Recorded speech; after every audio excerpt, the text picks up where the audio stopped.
Live, local, trusted. This is WKYT News. It is a first alert weather day as the potential of strong to severe thunderstorms could roll our way in the coming hours. I break down the chances here in just a few minutes.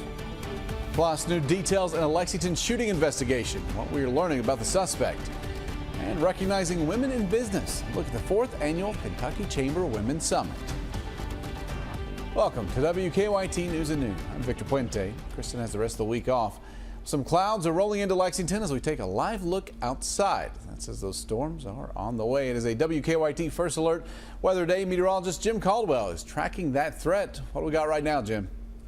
And that's really all we have here in Lexington is that cloud cover. You were seeing that view from downtown. I'm looking toward downtown and you can see this layer of cloud cover that's coming right at us. That is tied to some showers and even some thunderstorms that are closing in on the Lexington area. Again, as I said, it's not in Lexington yet. Right there's the Fayette County line. It's now crossing over top of you folks there in Versailles. A little gusty wind. It's not bad, but there's some gusty wind. And occasionally you hear a rumble of thunder. But the rain is on the heavier side, which honestly is a really good thing to see. Some good soaking rains that are passing through that are actually traveling at a decent speed. So that is what I'm watching at this moment, but more will likely develop as we move through time here. And I expect to see maybe a little more development along that line as well as it continues to kind of gather a little moisture and some strength as we press through this time period. But that's what we had this morning. That what you see there in Ohio, and more will likely fill in the skies out to our west, and we'll start seeing maybe a cluster try to develop here a little bit later out ahead of this main action. So today is a first alert weather day. So this goes this evening and tonight for us. Strong storms will develop. We'll get some of those out there, and that will increase our severe chances as we work through this. Your primary threat, I'm thinking, is going to be damaging winds, hail. Those are your two kind of key figures that could show up, and they're a little more prominent in this kind of setup that we have out there for you today. We're under a slight risk of severe weather across central, southern, and eastern portions of Kentucky, so we're at a level 2 out of 5. Now, when I come back in a few minutes, we'll time this out. We'll watch those storms kind of develop and then work you into some pleasant stuff because it's out there as well on the other side of our first alert weather day. I'll have that for you coming up in a few minutes. Jim, thank you. You can stay weather aware with the WKYT First Alert Weather app. Scan the QR code there on your screen to get the forecast and see latest conditions. It is free to download. We are learning new details in a Lexington shooting that sent a woman to the hospital. We first told you about this as breaking news yesterday at 4. That shooting happened on Winchester Road. WKYT's Destiny Quinn breaks down the suspect's arrest citation, how police say the victim and the shooter know each other. That's our top story at noon. Victor, that shooting happened just before 2 yesterday afternoon. It took police less than 2 hours to find and arrest their suspect, Demetrius Maxberry. Police say he shot a woman in her car near the intersection of Winchester and Liberty Roads. There were 3 people inside the car at the time. The woman was struck twice. According to his arrest citation, Maxberry was seen on video shooting. People who were in the car told investigators the woman is Maxberry's former girlfriend and the mother of his child. She is expected to be okay. Maxberry is confirmed to already be a convicted felon and is prohibited from having firearms. He's now charged with assault, wanton endangerment, and possession of a handgun by a convicted felon. He's being arraigned in court this afternoon at 1. Victor? Destiny, thank you. New at noon, a man is accused of leading Lexington police on a chase. According to his arrest citation, Draquan Smith was spotted driving a stolen vehicle. Police say he ran and tossed a handgun. Officers say the car also rolled into a boat parked in a nearby driveway. Smith is charged with fleeing, evidence tampering, receiving stolen property, and drug charges. New at noon, Georgetown police are looking for this masked man. Doorbell video shows him kick the front door of a home and then run off. Police are asking for help to identify him. And Somerset fire crews battled a fire in a single-wide mobile home early this morning. When they arrived, they saw black smoke coming from it off of Hacker Road. Crews quickly located the fire in the laundry area. They put it out. Everyone who lives there made it out safely. They say nobody was hurt. Somerset Pulaski EMS assisted with that. Another early morning fire, this one in Pineville. Units from both Pineville Fire and the Bell County Fire Department were called to a structure fire with possible entrapment on Jones Avenue. When they arrived, that building was fully engulfed. Crews started attacking the fire while other firefighters went inside and looked for victims. They say no one was found. The fire was extinguished by both departments without injuries. An officer in western Kentucky is being honored for saving a life. Sergeant Dwayne Davenport from Muhlenberg County received a life-saving award. He was at a lake in Texas last month when a young child got their leg caught on a rope swing. That child couldn't lift himself up and he was drowning. That's when Davenport stepped in.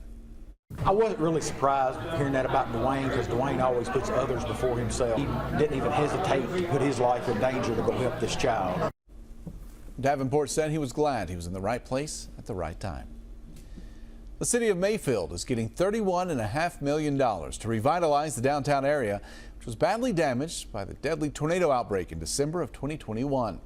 That money will be used to increase driver and pedestrian safety, to improve clean water systems, to replace trees lost in the disaster, and to build ADA accessible routes to buildings. The project will also connect new residential homes constructed for displaced renters and homeowners to city services, jobs, and activities, including a new farmers market.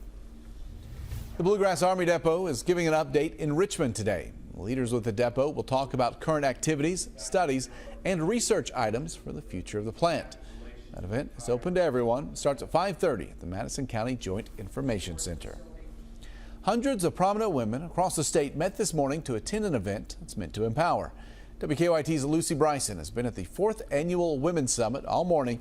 She has more on what that event is all about.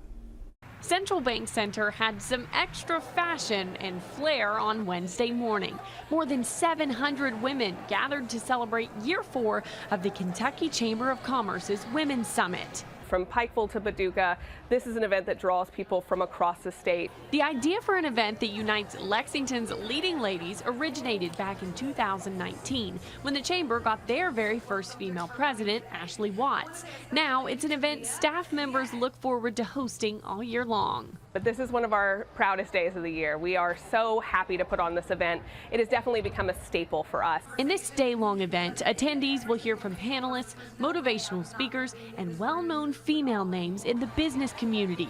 This year, they're adding more opportunities for these women to connect. Obviously, we all love to hear from the speakers throughout the day, but it's also an opportunity to network and connect with each other, and so we're building in more networking opportunities. While there's lots of fun to be had here, like mingling with friends or even getting your own headshot taken, the overarching purpose is greater.